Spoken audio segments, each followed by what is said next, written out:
Mesdames, Messieurs, bonjour, bienvenue à votre capsule d'information économique. Voici le taux du jour.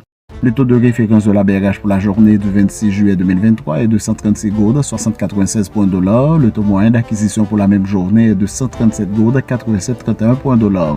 À la clôture du marché le mardi 25 juillet 2023, le baril de pétrole était à 79,32 $, soit une augmentation de 0,5%.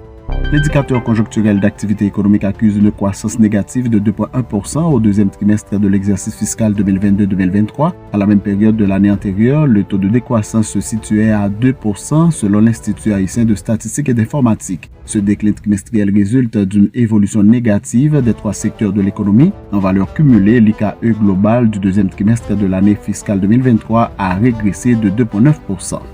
Le Fonds monétaire international anticipe une croissance mondiale à 3% en 2023 contre 2,8% lors de son estimation précédente en avril dernier. Ce taux de croissance devrait se maintenir au même niveau en 2024 sans changement par rapport à l'estimation précédente. Notre projection pour cette année s'améliore et l'inflation baisse. Ce sont deux bonnes nouvelles, a déclaré le chef économiste du FMI, Pierre-Olivier Gouinchas, mais nous n'en sommes pas encore sortis et la croissance reste faible, notamment du fait d'un ralentissement marqué des économies avancées.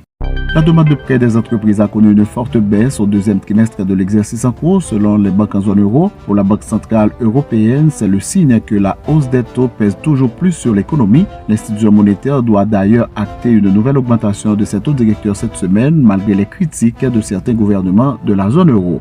Fin de la rubrique Profininfo. Merci de votre écoute. À demain. Profininfo, une courtoisie du groupe Profin.